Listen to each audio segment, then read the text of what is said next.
Welcome, everybody. I'll be starting the meeting here in 30 seconds or so. We have a great showing today. I'm glad to see so many people interested in the project. Okay, welcome to the public scoping meeting for the Brunswick County Beaches, Oak Island portion of the Brunswick County Beaches. General reevaluation. I'll just go into it. Basically, the agenda, just say hello, go over the purpose of the meeting, and give you the scoping meeting presentation. And then the big thing I really want from y'all, if you have questions or things that this particular project you want to make sure it looks at or ask, hey, do you guys look at this, that, or the other when it comes to this particular project? I can help you out or hopefully answer some of the questions. And then, or if there's something part of the of this particular project you feel that we need to make sure that we concentrate on or really take a look at, we will take that into our process and make sure that we evaluate what you're saying. And if it's appropriate and good, a great idea, thank you. We appreciate that input. We'll put it into our evaluation, and it'll be part of the record. This part of the environmental assessment, or in this case an EIS, environmental impact statement, and the we'll discuss this meeting and what came out of it. Do you want to have Grace give you a thumbs up that she can hear the audio? Great idea. Hey Grace, can you give a thumbs up if you can hear me online, please? Great. We good. All right, purpose of the meeting again is describe what we're doing, get your comments, and this will satisfy a portion of our federal laws, the National Environmental Policy Act, which is known as NEPA. This particular project was authorized back in '66, various other authorities, and the non-federal sponsor, as you know, is Oak Island.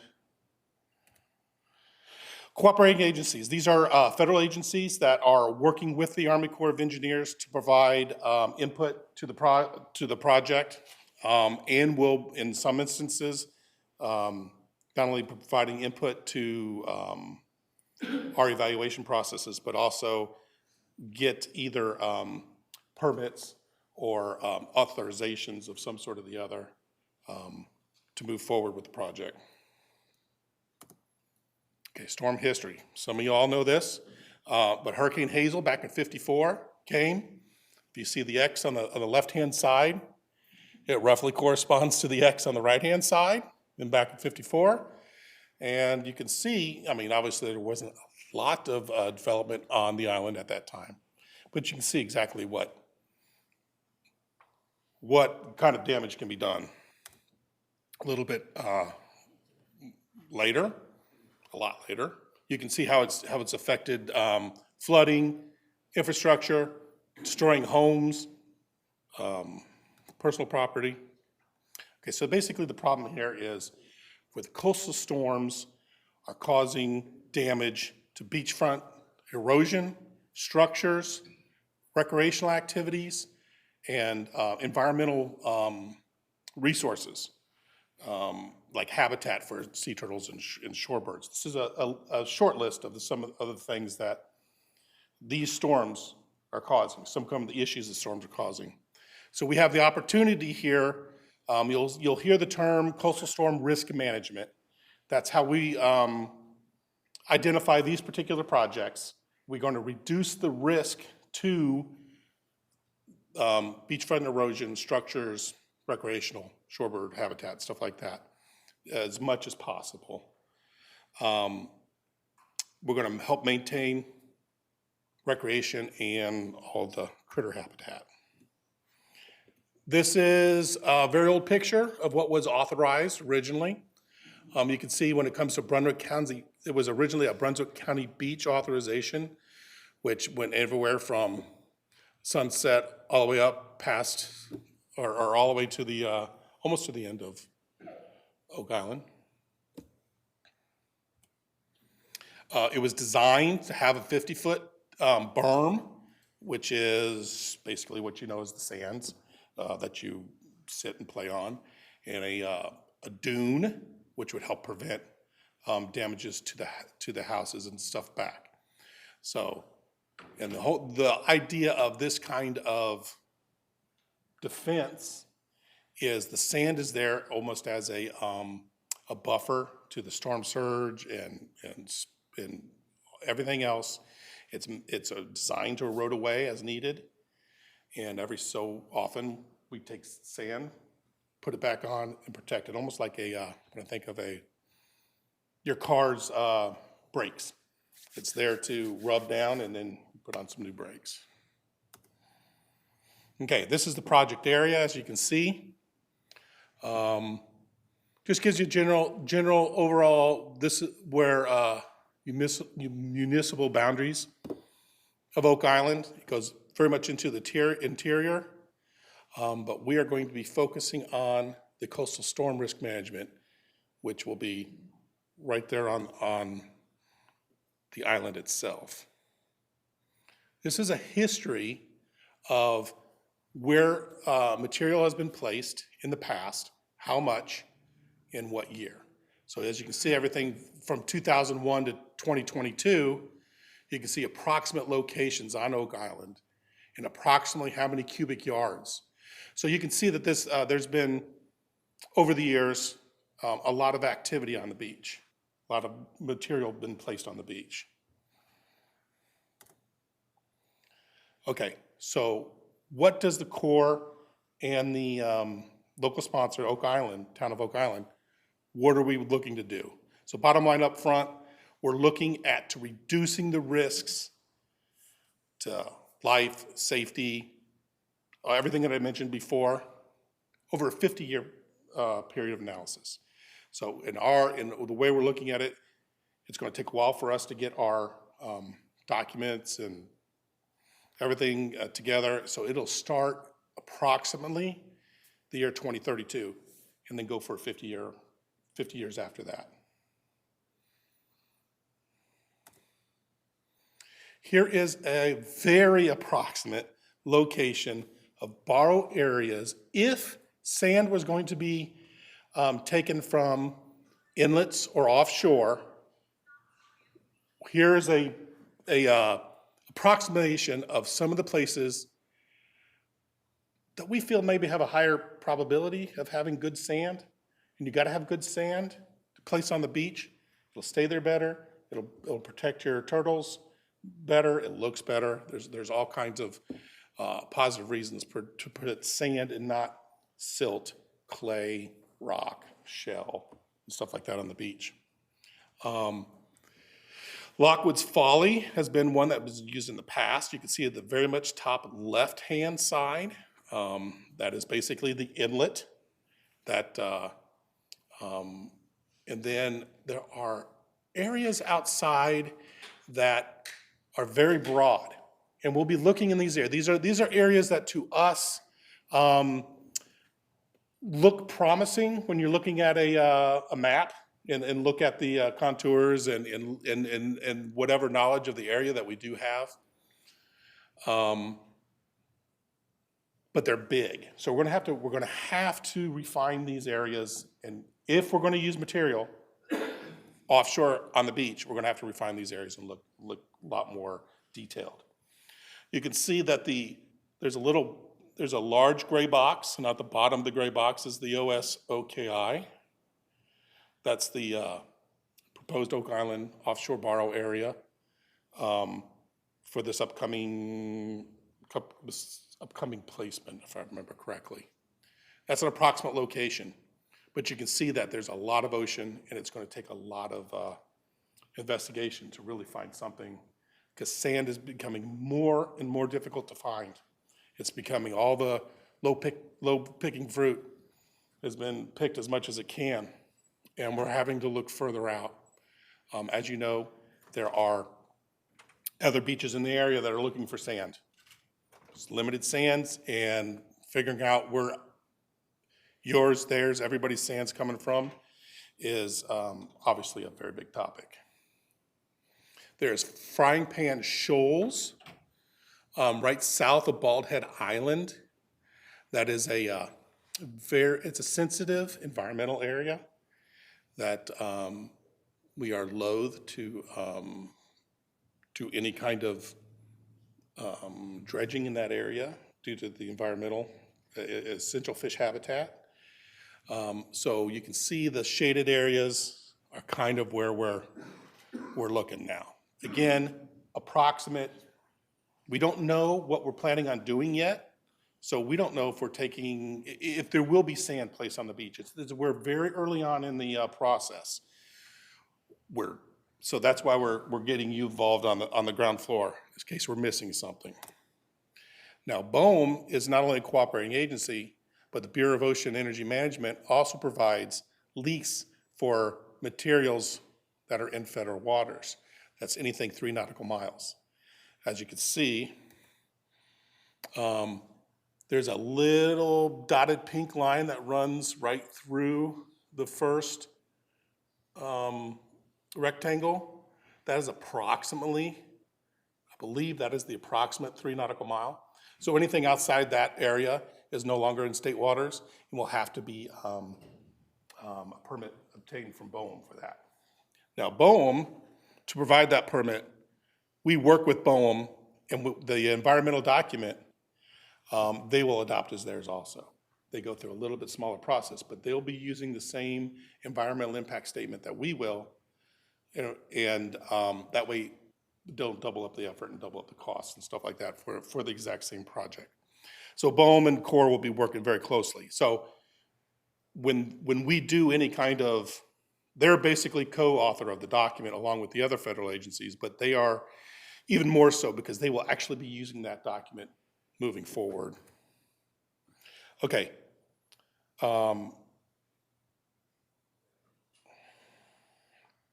66, EIS, which is the environmental impact statement and a record of decision for the Brunswick County beaches, as you can see that we had all of Brunswick County beaches in there, was initially started. In 2012, a draft reevaluation report, which basically the subject of that particular EIS was we re-looked at everything. Since 66, things have changed a lot. We wanted to look at, okay, is the berm length correct? Is the dune height correct? Is this still what we want to do, berm and dune system? It was looking at everything again. Well, that did not get finalized. It was not completed. So our last work that we've done in this area was about 2012, and we're picking back up again. So you might have heard something back 12 years ago. That's what we did. So we did a lot of work. We did look at this area, but it was not completed. As you all know, there's plenty of recreational activities out here. And these are the kind of things I want to make sure I capture in the environmental document, because recreation is covered under NEPA, and therefore I want to, if there's impacts to commercial and recreational fishing, I want to catch them, or I want to make sure they're a part of it. What kind of hiking and walking, other than your normal stuff, is there any kind of special hiking or walking trails in this area that I won't know about, but y'all might? Surfing in Wrightsville Beach, we have a strong surf rider organization. They're a partner. They provide a lot of input on these kind of projects, because they want to make sure that if you do this, what's going to happen to our waves, and where are the waves going to, what's going to change? So you can see that there's quite a bit of recreational activities. These are just the handful thrown up there, but I want to know if there's something significant or out of the ordinary that you guys might know that you could provide to me that we can make sure we evaluate when we do the document. Okay, again, if we plan on using borrow sites, if we get material for placement of sand on the beach, which is highly likely, there are potential for environmental and historic resources. So we'll do surveys. We'll go out there as part of that, identifying if there's good sand there. Once we find a good place, we'll go out there and we'll say, okay, what kind of hard bottoms, what kind of benthic communities are here, And so we can make sure that we account, if we do any dredging here, we have identified what it is and accounted for the impacts to it. That goes also for shipwrecks, historic shipwrecks, anything historic in the area that we might run into. This is our good friend loggerhead sea turtle. As you can see, the Fish and Wildlife Service has critical habitat in the area. Fish and Wildlife takes care of the beach, when the turtles are on the beach and in the beach nesting. And so we do have some great critical habitat in this area that we want to make sure we protect. We also have piping plover critical habitat in the area. It's over on the inlet, but still having piping plover critical habitat is a real plus, and we will want to protect that resource as much as possible. Okay, now NOAA Fisheries, which is also National Marine Fisheries Service, they have turtles when they're in the water. And in this case, there are critical habitat right outside. It's called nearshore reproductive habitat, right outside of, not on the beach, but right outside of there is critical habitat. So any kind of dredging outside of the beach, we'll have to make sure that we go through National Marine Fisheries Service, obtain the proper permits to move forward and protect that resource. So especially loggerhead, not only do we have loggerhead critical habitat on the water, but we have it on the beach here, which is super nice. Something that's gained a lot more interest lately is North Atlantic right whales. They are critically endangered. And we have North Atlantic right whale critical habitat right off the shore. It's part of the North Carolina. It's really the only part of North Carolina that has it, is right offshore here. It's important calving areas, and there's not very many of these whales left. And there's been a strong shift with some environmental thoughts that we really need to do a lot more to protect right whales. And we have an opportunity here to make sure that we are protecting, especially the critical habitat of the calving areas, right outside your doorstep. Here's the history of sea turtle testing or nesting on Oak Island in the last 3 years. We've got data, or y'all have, the town does a great job of getting data. We get it for decades. But basically we get loggerheads here, and we get quite a few loggerhead nests. We get a lot of false crawls, but it just shows there's a lot of activity in the area. In 2020, a lucky one, a leatherback, doesn't happen very often, but it was nice to see a leatherback nest on Oak Island. Okay, what do? We know that dredging causes impacts to sea turtles. This is specifically for sea turtles. We have implemented particular designs to dredges to help prevent the damage to sea turtles. Now, typically what happens is if you think of a hopper dredge, it's almost like a vacuum cleaner. It goes right over the top. If the turtle's sitting on the bottom, as they do, especially in colder water, it has sometimes it'll get sucked up, spit out, and most of the time it's lethal. It's always a take. It's always a bad day. Anytime we have any kind of turtle take, especially in our environmental section, everything kind of stops. Okay, what happened? What's going on? How are we going to fix this? And let's find out what happened. Well, part of the things that we do to prevent these kind of issues with turtles is a turtle exclusion device. Now, if you look at that little red thing there, it's almost like a cow catcher. It pushes them out of the way because that vacuum cleaner that you see there is not moving to the left, it's moving to the right. So that cow catcher there pushes them out. So that's just one of the measures. We don't have the pumps on sucking up the water as the head moves down, because you have a chance of grabbing a turtle or something on the way down. So we part of the measure, learned over the years, is don't turn on that vacuum until it's on the ground. You have protected species observers on the dredge. So you have dedicated people who are on the dredge that are not part of the dredge company, that are independent, that observe. And if they write down anytime the turtle anytime there's turtle take or any kind of issues, they're there to help protect the species, really. There's particular systems, it's called ODS. It's a system to make sure that if the turtle is harmed, we have all the information. It's almost like a black box. What happened? What was going on? How fast was the pump moving? What was going on in the area? So we can troubleshoot to prevent it. There's actual screening, there's outflow screening, and daily reporting. So it's something that is a hot topic the entire time that any of the dredges are pumping. Other avoidance measures, we will be getting with U.S. Fish and Wildlife Service to write a biological assessment, which is just a big name for a big document that we're coordinating with the U.S. Fish and Wildlife Service and say, we understand what's in this area, and here's what we think the impacts are. And that is their document, their way of giving us a formal document back that says, I guess it doesn't, I don't want to say that, but I just want to say that it is our essential fish, it is our Endangered Species Act coordination with the U.S. Fish and Wildlife Service that allows us to move forward that. So any of the endangered species, when you hear Endangered Species Act, you're talking turtles, you're talking piping plover, you're talking the right whales. Many of you know the sea turtle nesting season is May 1st and November 15th.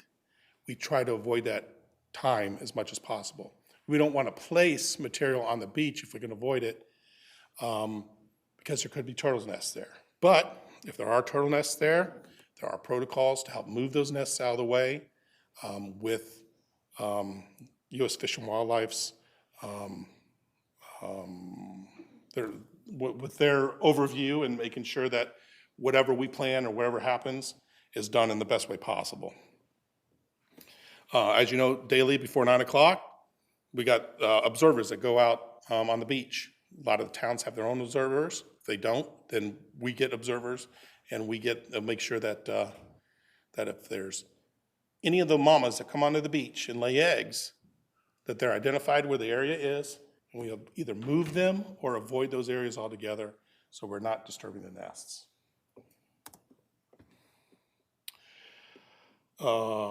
Basically, we see turtles, we stay away from them, and we just have a bunch of different avoidance measures. So we really take that seriously. Shorebirds, all shorebirds are important. We specifically, when it comes to the Endangered Species Act, the two that were most important in this area are the red knot, which is the top one, and the piping plover. But there's a lot of different shorebirds, and we do have protocols in place to help prevent any kind of impact to their feeding, roosting, and just nesting, not nesting, when they're just taking a break. So we kind of pay attention to that, and there are particular windows that match up very closely to the turtle windows to prevent impacts to those birds. Okay, so now we know what was there, what the problem was, and what the Corps thinks are the major milestones in that area. Here's some of the things that we do as the project. There are, if you look to the far right, groins are looked at, the beach and dune system. In some cases where it's appropriate, tidal marshes and maritime forests are looked at and made sure that they are maintained in place as a natural and nature-based option. Then you have also shoreline options, flood walls. A lot of these things are structural, and the other things are non-structural, such as drainage improvements. to prevent impacts to flooding or inundation. Elevate the buildings. Actually buy the buildings out or move the buildings. And then other flood warning and evacuation signage to help with the health and safety aspect if there was some kind of severe storm that would, in some islands, severe enough that it'll block exit out and people will not be able to get away from hurricanes, or will not have fire department availability or police or whatever. Again, this is a lot of words, but this is just to show you that the Corps looks at a big basket of stuff when we evaluate what is possible in this area. That's why I said I don't want to say right now that it's sand on the beach, but my guess is probably that'll be a component, a part of a bunch of other stuff. And a part of our process is evaluating, does this make sense? Does this work here? What's the cost? Is it feasible?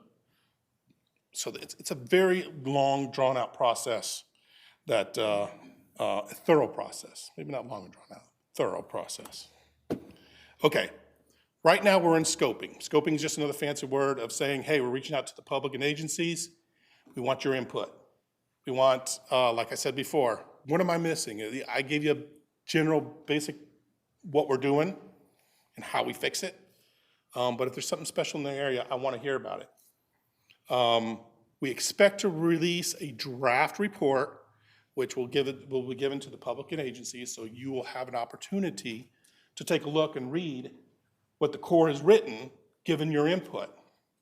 And you can say, all wrong. You got this all wrong. You need to fix this, that, or the other. Or hey, I appreciate that you've done a great job, or don't forget this, that, or the other. So you will have your input on what we believe are the changes to the project and their impacts to me, especially in this area, and to the environment. It'll go out for 45 days. And in that 45 days, you'll have your chance to provide comments back to me, and every comment that you provide back to me will be included as part of the document and answered. I will answer, especially if it's environmental. I'll have your name. This is what their comment was. This is the Corps' response to it. Now, sometimes we'll get hundreds of the same comment. I won't delineate each one, but you get the idea that is we not only right now that we're looking for your input, but in the future we'll also be putting out the draft where we are looking for your input, and we will be that'll be on record. And that's expected. Not expected, very loosely late 2025. Don't set a calendar to this. It's who knows when it's going to be, but I wanted to give you an idea of approximately after this process when you will have your next effort or an opportunity to provide input. Okay, so here's just another picture. Here is my contact information. I will be the clearinghouse for any questions that you have. So if you want to provide a formal comment or question to me regarding particular scoping, but I will also probably be the one for the draft review in the future, but particularly scoping, send me the email so I can have your email and your particular question on file. Now, I encourage you, if you do have questions or need clarifications, now is a good time for you to pick my brain. I'm not going to have all the answers because, again, this is very early in on the process. I can't tell you we will be doing this or that or the other. I can tell you we're looking at a 50-year project to reduce the risk of storm damage, recreational damage, environmental damage to Oak Island. And that's it. Now, if you want to be heard, we have 2 microphones. You can either come up to the microphone or we'll have a wandering microphone if you have any questions.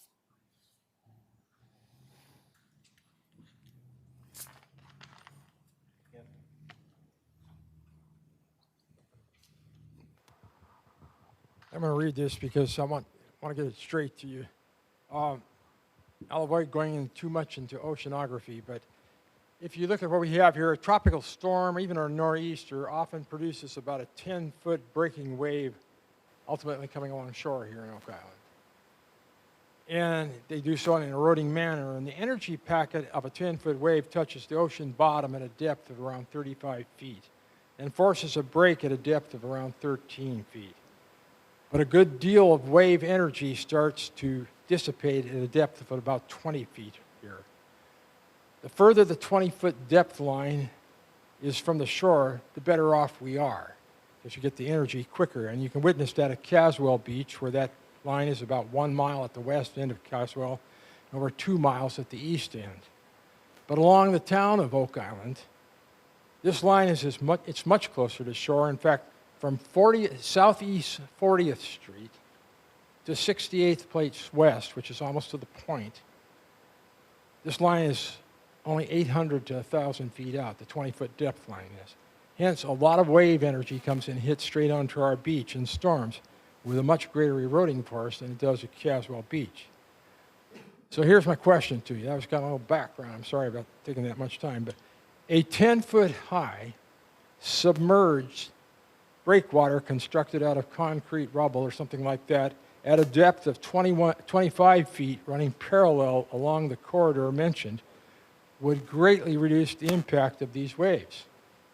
And this would be roughly 1.5 miles offshore in our area and be 15 feet below the surface, so it wouldn't impact recreational boating. This would be much more durable than constant sand renourishment and significantly reduce the need for that renourishment. So my question is your study going to consider something like that? I saw terminal groin on there, but that's a perpendicular structure. This would be a parallel, in a sense, putting in a artificial reef, if you want to look at it that way. And we've seen that work in different areas as well. So I just wonder if the study will look at things like that, or at least give them some consideration. I realize that's an expensive proposition, but in the long run, it might, you'd have to compare it against the nourishment in the sand too. So I just wonder if that's going to be in the study. We're going to look at stuff like that. This is exact opportunity to bring up those kind of outside the box thinking things. What you're talking about is something very similar to what I would consider reef balls, where they place geometric, out there to specifically, not only does it absorb wave energy, but it also provides habitat for stuff. That is exactly the kind of stuff that we will be looking at. I want to make sure that we specifically get what you're talking about, where you're asking for a linear cement or some kind of rock or something. Now, we will submerge. We will take a look at that. You mind if I get a picture of the statement so I can capture it? Thanks. But I appreciate you bringing that. And, I know the Corps specifically encourages, it's called natural and nature-based thinking outside the box, where you can not only do what you want to, reduce the risks, but also help the environment. So yes, what we'll look at when we look at something like that, and this goes for any other option, we'll look at, okay, how much does it cost? What were the impacts to the area? And what does it do for us? So in that, you can't put a number value on what benthic impacts it will have or what it on the environmental stuff. But we do put that in the basket when we look at things and say, okay, it's not just cost and benefits. It is a whole basket of other stuff that we look at. And that's how we'll evaluate all the alternatives, but we'll definitely take a look at that.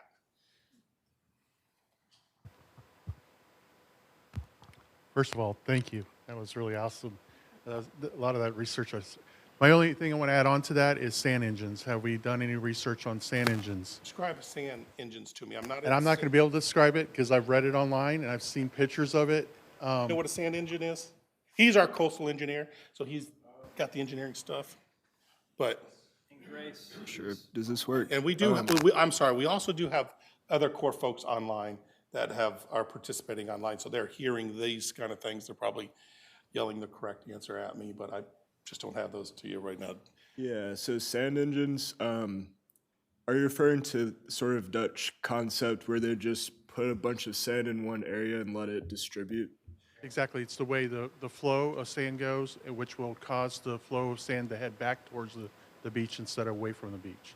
I was wondering if we have explored that avenue also. We haven't explored yet, but I know we have used a nearshore placement in other parts of North Carolina, such as boat banks. So it's basically the idea, instead of placing it on the beach, you take the material, you place it a certain amount of yards, feet, whatever it is, offshore, and that will find, a lot of that will find its way back onto the beach, so you're not impacting the beach directly on top of that. It's something, again, that we will look at. It's something that is typically in our basket of alternatives, and especially in a report like this allows us to kind of really open up what we looked at previously and really take a look. We're given the opportunity to really take a look at the way we did it in the past and how can we fix it, and that will definitely be a part of the alternatives. Thank you. Yep. Or at least it'll be a part, maybe not the final array of alternatives, but it will be looked at as in, is this a viable option? What are the benefits? What are the costs to environment and everything else?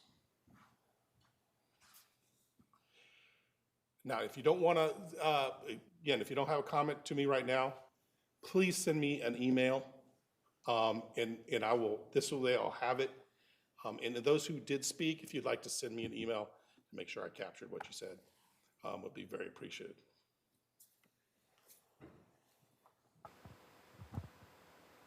I want to thank you for coming, for the excellent presentation, for being open to suggestions, and thank the town for hosting it and taking the foresight to go out and search you as a possible answer, because all we kept doing was throwing money on the beach and watching it erode back. So thank you again. Just, I don't want to open that bag of cats, so much to speak, but that may be the best possible answer all around, is allow that sand to be recycled in the system.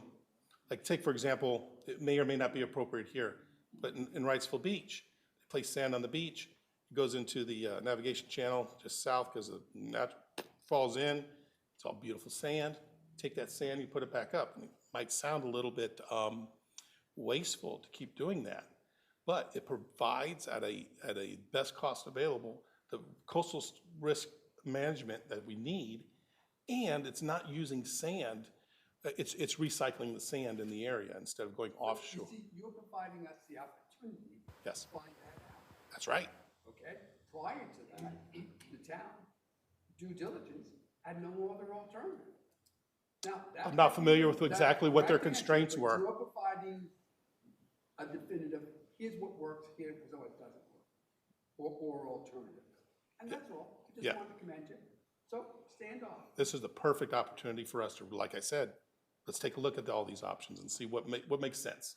And not only just what makes sense, but the documents will show this is why it didn't make sense, or this is why it did make sense. This is why we chose that versus that. And it'll be, Yeah, and we're required to go through that process of brainstorming a variety of potential measures that could be effective at solving the problems, evaluating them to different levels of detail and comparing them, so that when we do come to that final recommended plan, we can kind of document why something else was not chosen, and why what we're investing in we think is the best solution. yeah.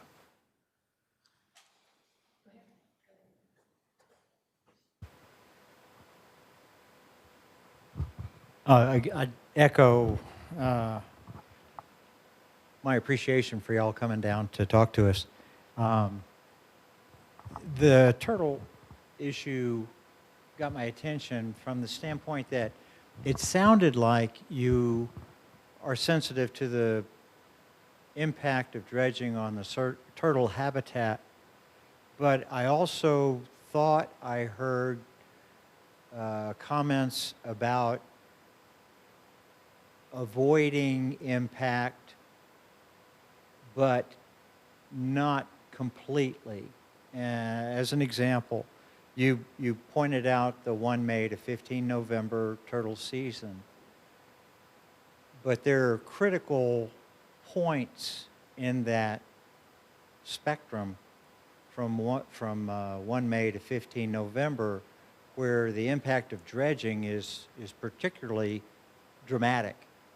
Early in the season, it runs off the female turtles coming to nest.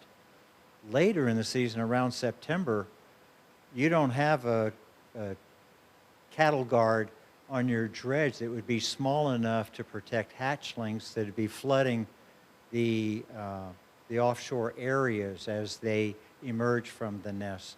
So do you usually avoid the turtle season like you have in the past for dune renourishment projects? Or are there circumstances where the impact on the turtle habitat takes a back seat to nourishment? That's always a delicate balance, is environment versus what's needed for coastal storm risk management. I'm speaking specifically of coastal storm risk management. That is a very delicate balance, and some people have more thoughts one way or the other. What we will do is we will document what we think the impacts are of whatever project, whatever the plan is, whatever recommended plan we come up. Let's say if we do say, you know what, for whatever reason, X, Y, and Z, here it is on paper, we believe that year-round dredging is appropriate for this particular project, which means we would pay attention to the sea turtles, but we would work with the U.S. Fish and Wildlife and the state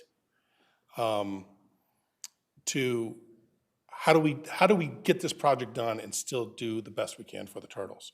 So that will not be a unilateral decision by the Corps in any way, shape, or form. For example, one of the reasons why we might look towards doing year-round placement or year-round dredging is because of the North Atlantic right whale. Very severely, critically endangered. We're talking 300, 400, 500 versus turtles, not a lot more turtles. Not saying that I would give one for the other, but I'm just saying there are reasons why you would choose one over the other. And if we chose one or the other, we would document why, and we would go through the process with our partners. How are we going to do this the best way we can? Because we have to put it on a piece of paper saying, we chose this particular plan because X, Y, and Z. Now, here are the impacts to the turtles. Here are the impacts to right whales. Here are the impacts to, and especially the environmental, which I write. I have 20, 30 different things that I evaluate and say, due to us doing this, these are the impacts. So if there's a chance of taking little turtles, that's got to be spelled out in the document. We got to say, here's the chance, or here's what we think would happen using best available science. And our partners who know more about particular things a lot of times, because that's why they're our partners. So that's going to have to be a part of the decision-making process. So I can't give you an answer one way or the other, but you can see there's competing interests from all sides, and what is good for North Atlantic right whale may not be good for turtles, piping plover, sturgeon. There's so many different endangered species out there that we have to juggle around. Not just that, there's also shorebirds. There's all kinds of environmental, social, monetary research, just everything out there that we have to really kind of take a look at. And that is the part, that is the process that is, we got to lay bare to the public. That's why we have to show you that this is why this got screened out, or this is why we chose this, to the best of our ability. I don't know how else to answer that question. If I could head off in a different direction on a second question. Sea level rise over the next 50 years, the window of this reevaluation. Obviously, sea level right now is forecast to go up. I think that's an accurate forecast. So as as we look at today, typically we focus on beach renourishment, the appropriate way to configure the beach to minimize the effects of the ocean on dunes. But 50 years from now, when the sea is higher by maybe 3 feet, will your study take into account steps that can be taken now to ward off or minimize or mitigate the effects of sea level rise 50 years from now? That's a good question, I mean, because you're saying, hey, the decisions we make now may not be appropriate 50 years from now, 45 years from now, or whatever. As you can see from this process, this is a general reevaluation report, which means we've been authorized to be able to go in there and crack this egg and really take a look at something. So it is not unusual for something in a 50-year lifspan get relooked at as new information comes up. Specifically with sea level rise, it has been a hot topic lately, as everybody knows. We have lots of bright engineer minds, and they use models to predict what 50 years out will be.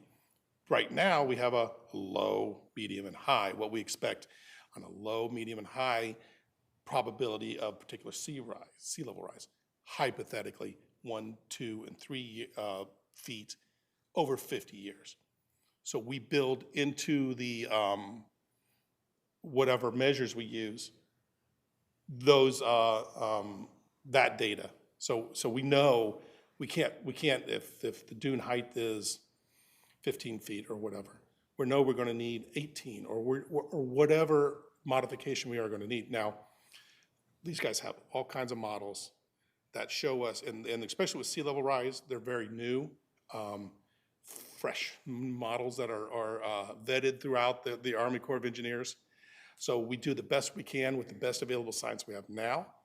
And if it needs to be fixed in the future, that is something that is possible. And something I'd add to that is, as you mentioned, there are 3 different curves. When we're doing these projects, a lot could happen in 50 years.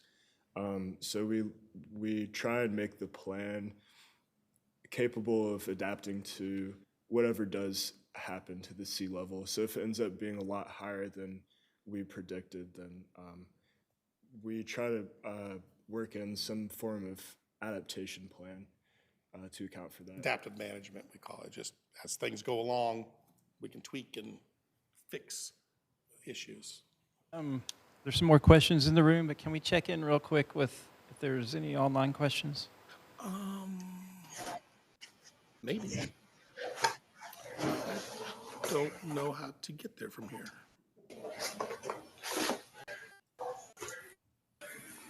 How do I get there?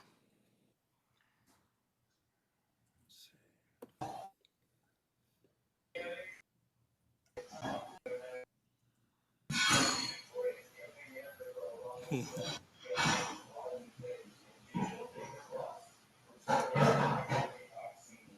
taskbar, maybe?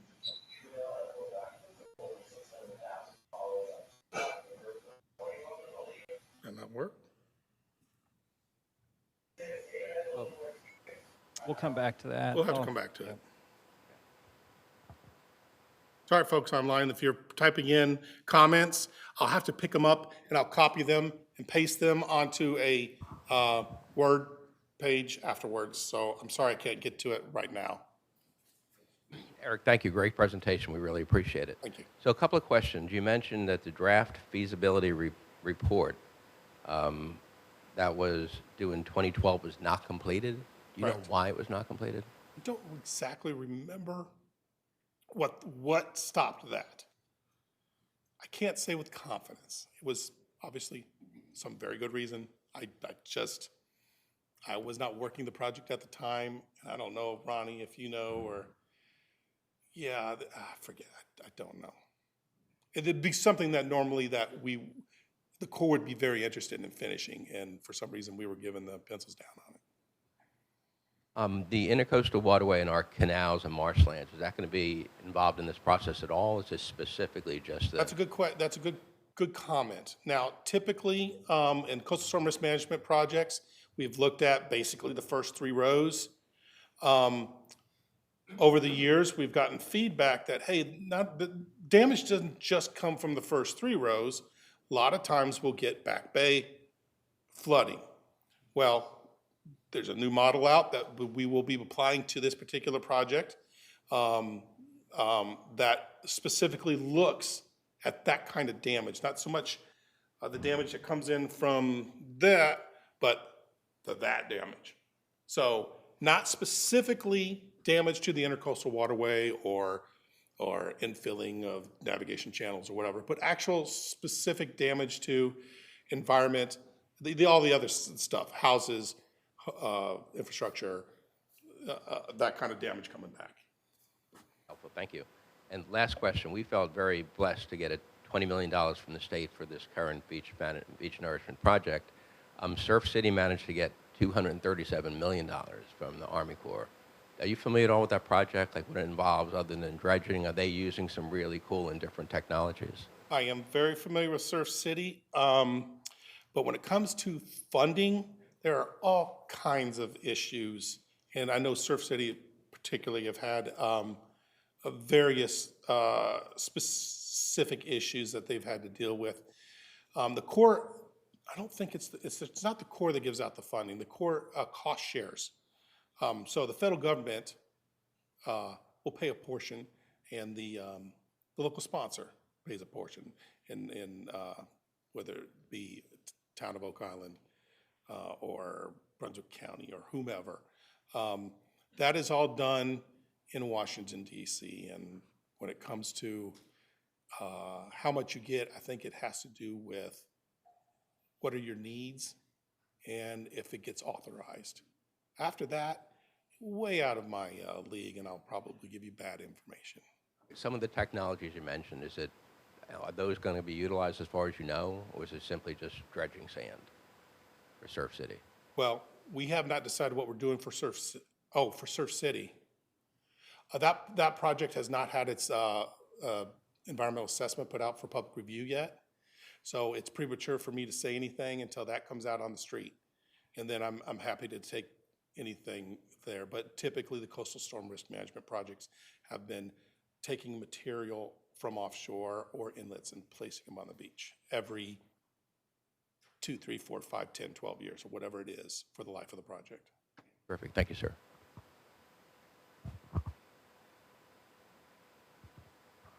My question sort of piggybacks with the funding. Will you have plans in place, because we all know the costs go up? So if the cost is too much, will you have a plan B, or is there something like that? No, when we have our plan, we're assuming we're going to be fully funded till the end of the project. Now, does that always work out? No, of course not. It's 50 years. What was typically happened is the cost of dredging in itself has skyrocketed. Nothing to do with North Carolina per se, it's just the cost of dredging. Finding sand has skyrocketed. So whatever we decided 50 years ago, it looks very different now. And there are mechanisms in place to say, okay, look, we busted our spending limit on this. We got to go back to Congress or OMB or whoever it is that gives out the money and say, hey, this is still a viable project, but we're short X amount of dollars. Can you please give us the money? And that is something that happens. So to answer your question, no, we assume that we're not going to run out of money, but if we do run out of money, it's happened in the past, and we go ask for more. Okay, but there's not another alternative plan. It isn't like, okay, if we run out of this, then we can go to plan B or plan C, or there's other options out there. Usually not. I'm hesitant to say no because there might be exceptions, but I think in general, it's for us to do apples to apples comparison for particular, we have to do 50-year life of the project and not change variables along the way. again, I'm probably speaking incorrectly, but no, I'm pretty sure that we assume we're not gonna run out of money. Now, there could be escalating costs where phase one, we're going to do this. Phase two, we switch over to something different now. And that might cost twice as much, half as much. So there are mechanisms in place where if the plan is multi-phased plan, sure, that might happen. But I don't think typically that's the case. Okay, so if there's like a major catastrophe, we have a category 47 that hits, Yes, then, if that happens, there's other mechanisms in place. It's not Corps. Usually it's a FEMA. FEMA will come in and say, Corps designed this, and if you have an authorized project in your area, you have the ability to go to FEMA and say, there's been a natural disaster in the area. This is what is designed, and look what it is now. It's been scrubbed clean, or whatever it is. FEMA kicks into place, emergency dredging, emergency whatever, and they go and replace that.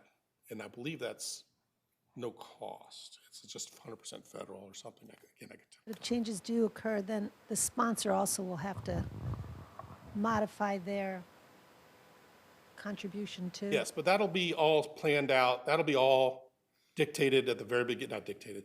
That'll be all decided in a memorandum of agreement at the very beginning, saying over the 50 years, this much is due, and then this much is due, or this is however. Money, again, is not exactly my strong suit, so No, thank you, comes to that funding and helps. colors of money, And also, there's the FEMA emergency funding. The Corps also has a few programs in place. They just have different thresholds of the amount of damage needed to require emergency funding. the Cat 4, but you're they're- going to get funding. Yeah, you're gonna, yeah. I think there's Nor'easter, maybe not, I don't know. anything over a 3, I think is emergency funding. I don't want to speak out of Don't know line, for but sure. yeah, the Corps and FEMA both have emergency options. If something catastrophic happens and the whole beach washes away, you'll be taken care of. Hold on a second. Hey, is Mike? Hey, Mike? I'm getting a comment saying that someone's mic is hot online, and I need to mute everybody. Do you know how that is done? Jason, do you know how to mute? They are muted within our auditorium, but they will need to either self-mute or you'll have to mute them all on the WebEx. Do you know how to mute them on the web? Is that, Yes, first we step out of PowerPoint. I got a text saying Sandy Friedman. oh.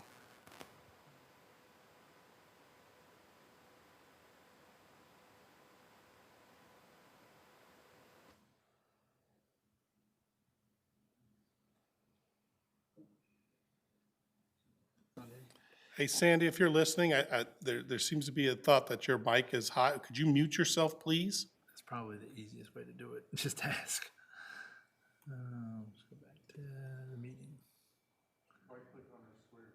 Right-click on the square, There you go. and, oh, it's muted. Okay. It looks like it's muted. Looks like they got the message. All right.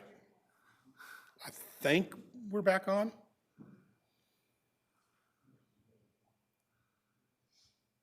Okay. Oh, we're still screen sharing. That's why. Okay.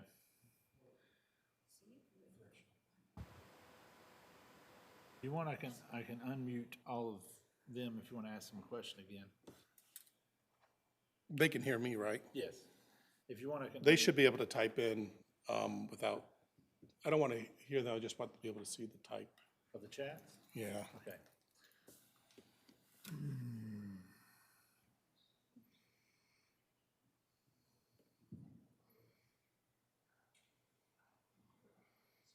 There we go. There we go. There you go. There we go. Looks like, We'll scroll back up. Take it from the top. all right. All right, thanks, everybody, for your patience.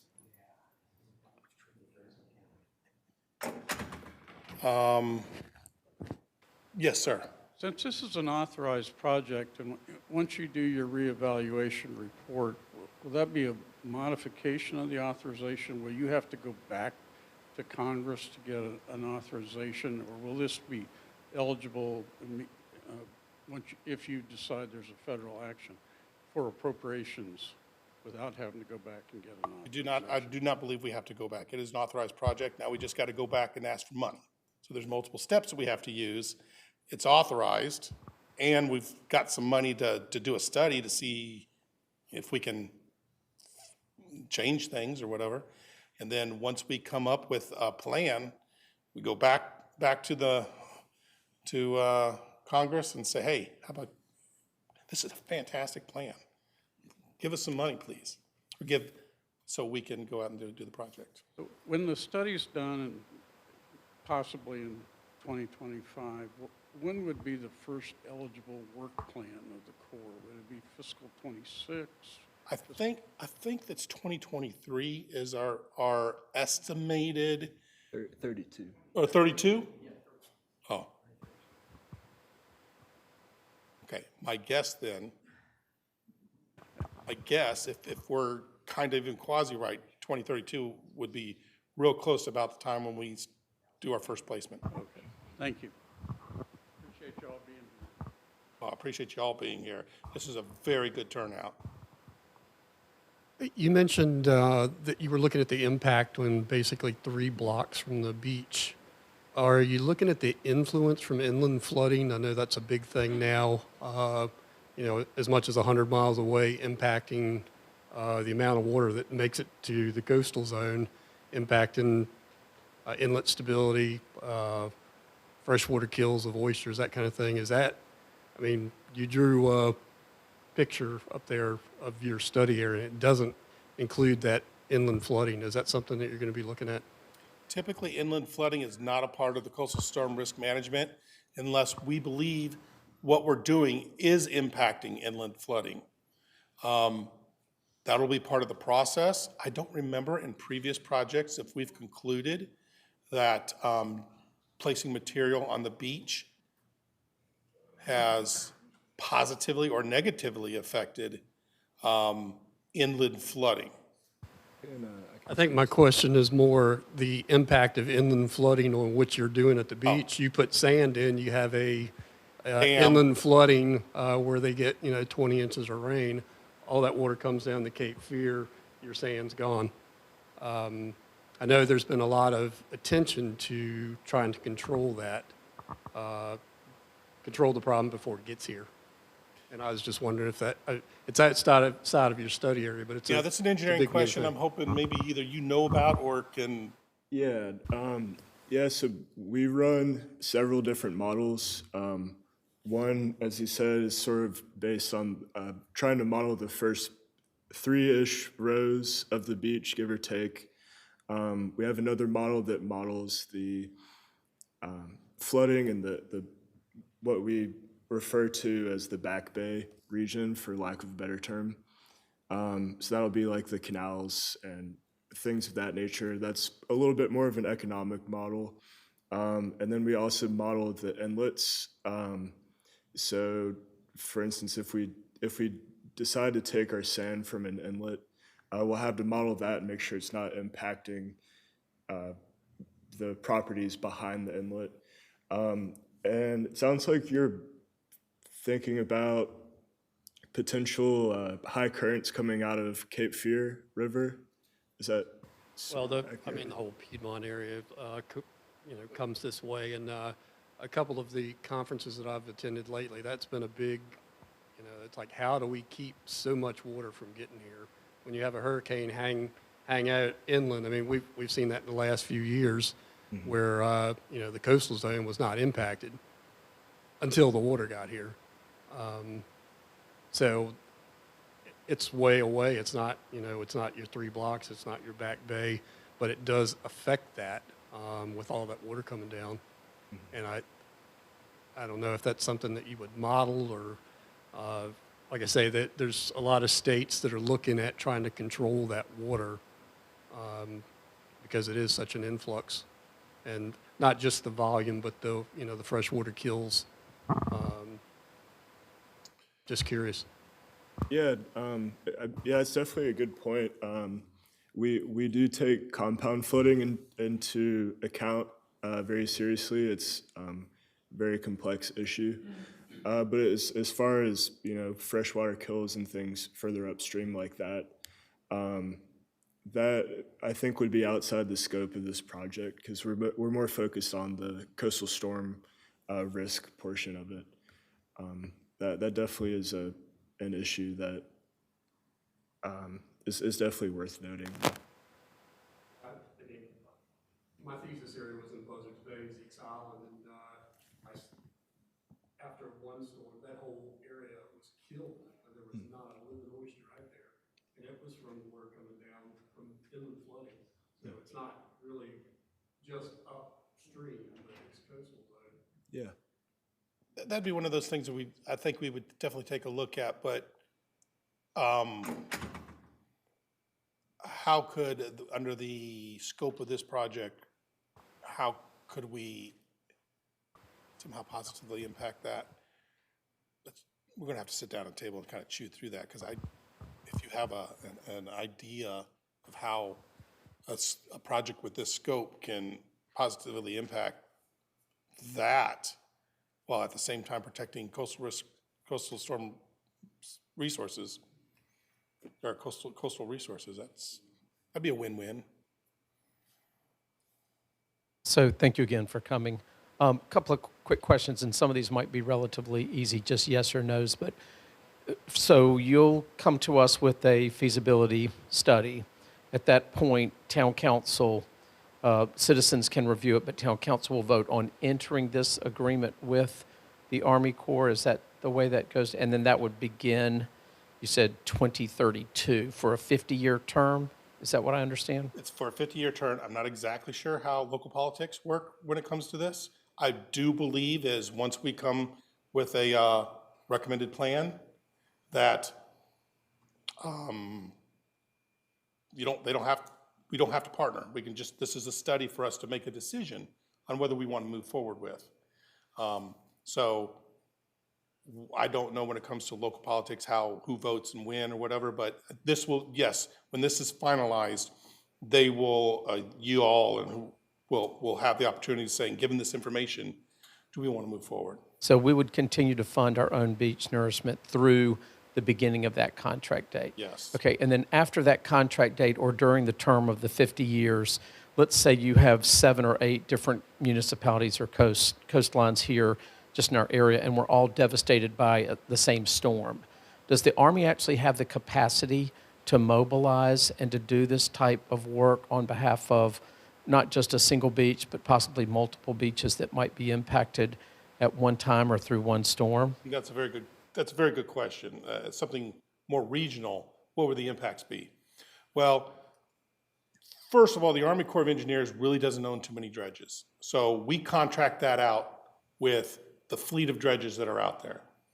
In my opinion, it's limited. There's not a lot. So we would have to, well, they're the ones that do the dredging. So we would have to contract out with whatever availability they have. Now, I think in the past, when there's been a regional issue, that if it's an emergency, the East Coast would take priority or North Carolina would take priority or whatever over if they're just doing some maintenance dredging over in Mobile or wherever. I can't say that for example. I don't know what happens. I'm sure, in my opinion, it sounds to me that political forces would get involved and things would shake out more or less to your liking.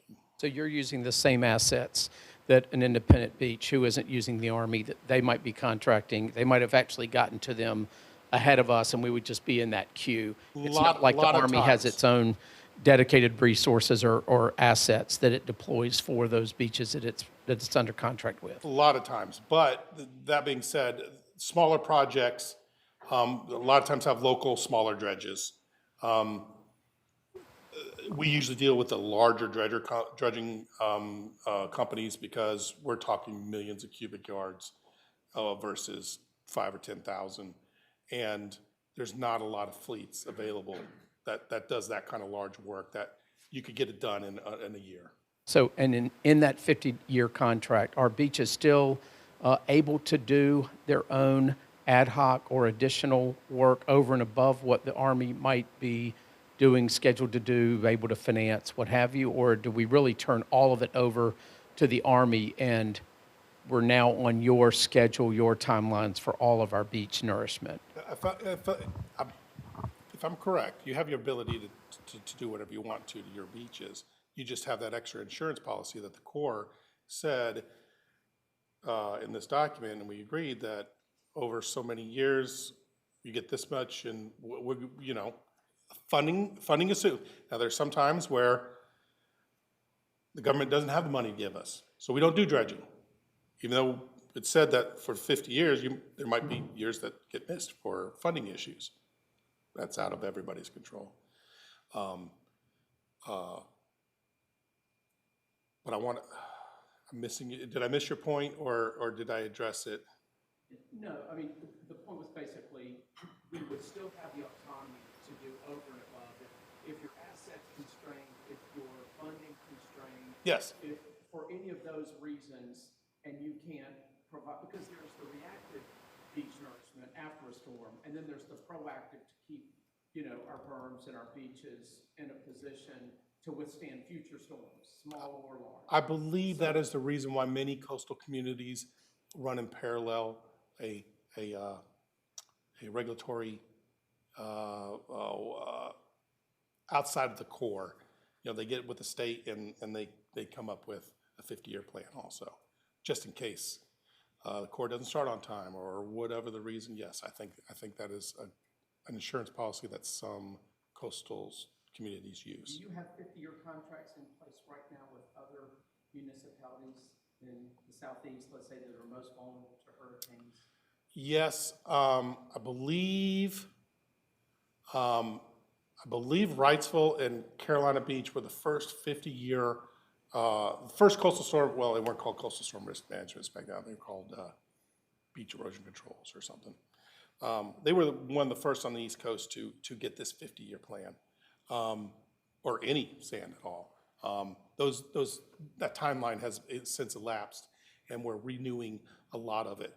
So authorized beaches right now are Brunswick County, Curry, Carolina, Wrightsville, Ocean Isle. Ocean Isle, Bogue Banks. Well, that's just the ones I could think of, like that right there. That we'll either have 50-year. I think in the past we might have done 20 years here and there, but I think it's always been 50 years. Again, I haven't been with the Corps 50 years, but 50 years is the. That they might come and some of those actually address the town and the town council for us to hear what their experiences have been. Repeat the question, please. I missed the beginning. I'm sorry. Do they typically come to municipalities like ours so that we can ask them questions about how their experience has been and all of that type of thing, knowing that they may not have even had many storms to deal with? I'm sorry. I'm not sure, but I do know that there's just from overhearing in particular projects, because I do quite a few coastal projects, that the communities talk quite a bit, especially if they're in the same county. So there's usually a lot of discourse between coastal communities about what worked for them, what's going on with them, but each one's individual and they can do whatever they want to.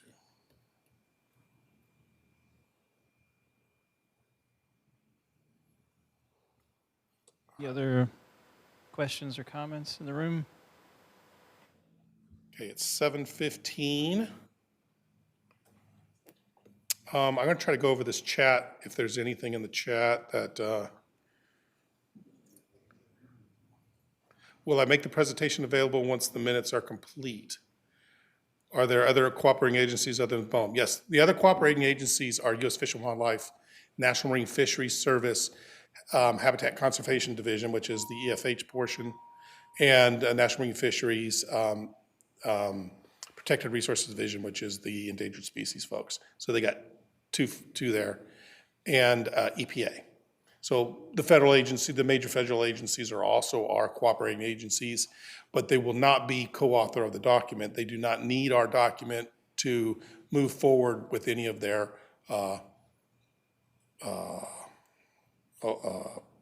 permits or whatever.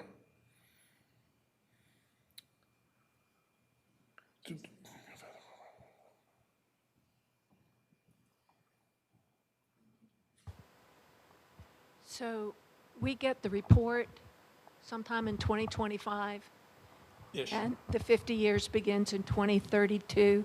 What happens in that 7-year window? That's a good question. Try to get that.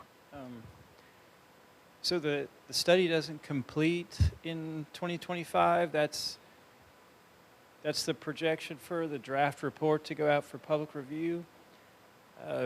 So the study is a multi-year study, and the 2032 date is current best projection that when the study is complete, then you transition into what they call project engineering design, where you take the recommended plan and you essentially turn it into detailed plans and specs that could be given to a construction company and built. So there's a process to get funding to go into that phase, and then after that, we call it the PED phase. Then there's another authorization to actually construct. And based on experience, 2032 looked like the most likely timeline that construction would complete, and that 50-year would begin.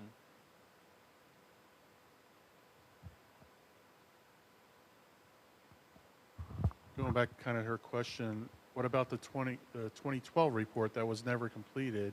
Is there any benefits to getting a completion to try to come within that 7 years of more benefits? What we can use out of the 2012 that is still pertinent today, we will certainly use moving forward. It's good because there was a lot of work done helping identify borrow areas and helping identify cultural and natural resources. And there's a lot of work that was done that we use as moving forward. Now, if it needs to be updated, we'll update it. Like whatever turtle nesting numbers you have up until 2012, well, now we have a whole lot. We got 12 more years data on that, or 13 or 11, and those will get updated. So it's not a complete waste. It's just the scope of this project is different from that project. It's no longer looking at all the beaches. It's looking at Oak Island.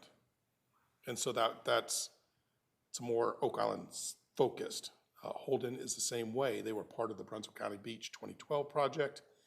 It's been broken off, and they are specifically their portion looking at Holden. You guys are looking at Oak Island. So there are some things that are ubiquitous that we can use, and some of the stuff we just can't use. It's a different scope.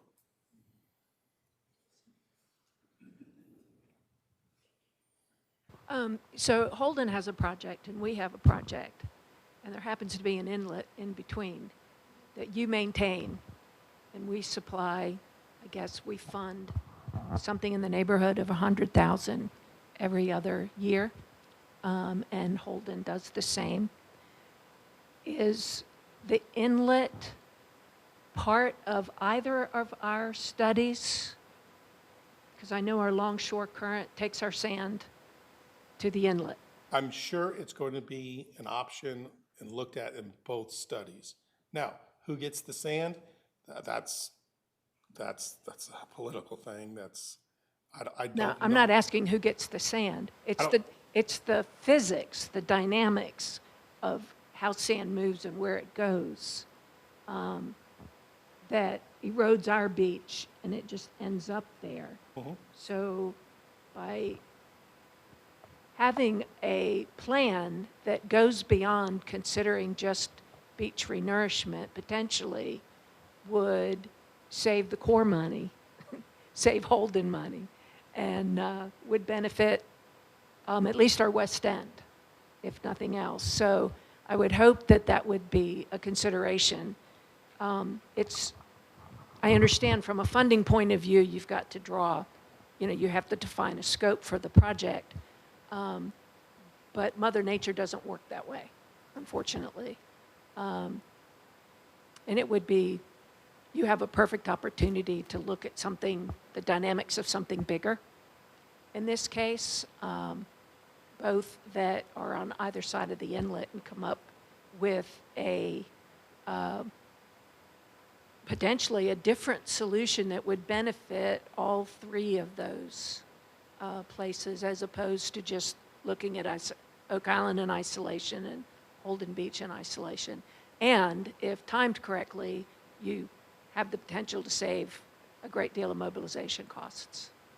I would agree that there's a lot of synergies there and availability for us to reduce costs. The only thing I do is promise that everything will be looked at and evaluated, and if it's a go or whatever it is, it'll be explained. Yeah, as it comes to who gets what sand when, again, That wasn't part of my question. I know it wasn't, but you know that that's an elephant in this room.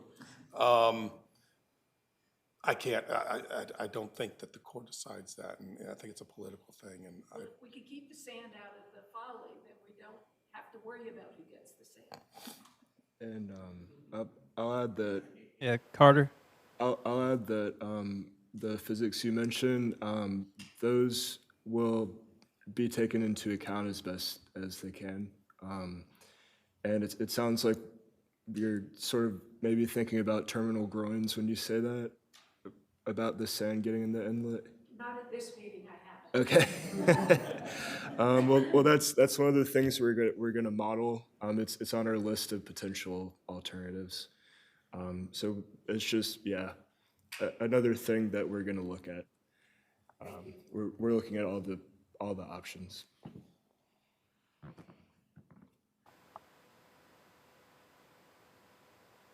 This presentation will be made available online at the Corps' website. It's our Corps website webpage. I'll have to send that out to you all for those who want to take a look at this. And I have a email list that I've supplied and got out as best I could. If you did not get a specific email directly from me or the Corps requesting your participation, if you would like to be on further mailing lists for the draft report, please provide me your email contact and I will make sure that you're on the list. And when I send out a notice saying, hey, the draft report's ready, you can find it on the Corps website here, you can just click. And I'll also be able to provide you directly the link to the presentation if needed. So if more questions, comments come up, you can email Eric, but while we're here, are there any other comments, questions you want to bring up? Thank you. I don't often get to speak to such an auspicious group.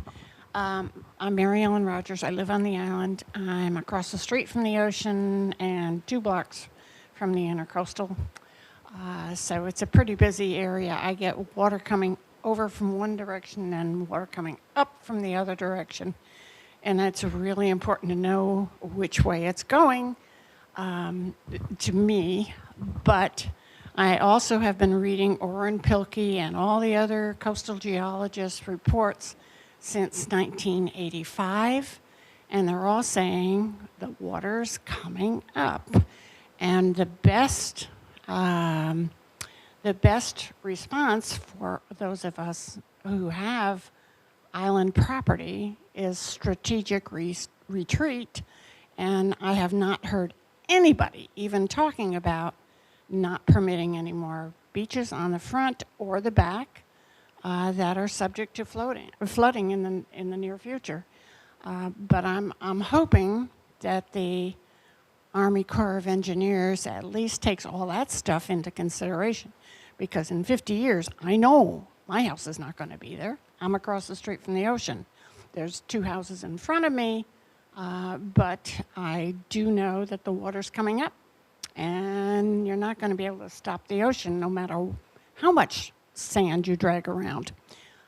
But that's the only comment I have, and I'm hoping that at least that's taken into consideration when you consider how much money people are using to protect their property when the insurance companies aren't even going to insure it anymore. Thank you very much for your comment. Yeah, on the slide I did have previously up here, one of the measures was buyouts or moving of the structures. So that is a typical measure that we do look at to see if that makes sense for the 50-year life of the project. And we've talked about potentially looking at identifying triggers for a strategic retreat plan as part of this study. So I can't tell you what will come of that, but that's something that we're planning to look at.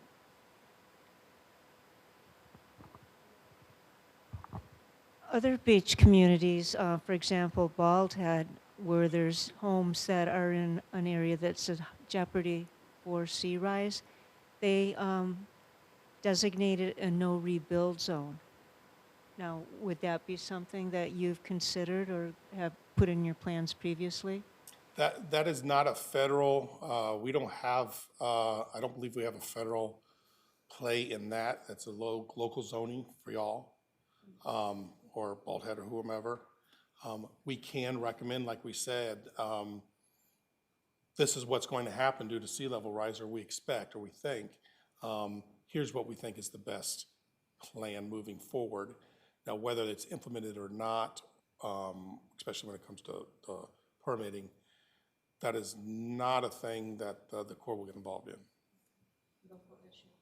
Yeah.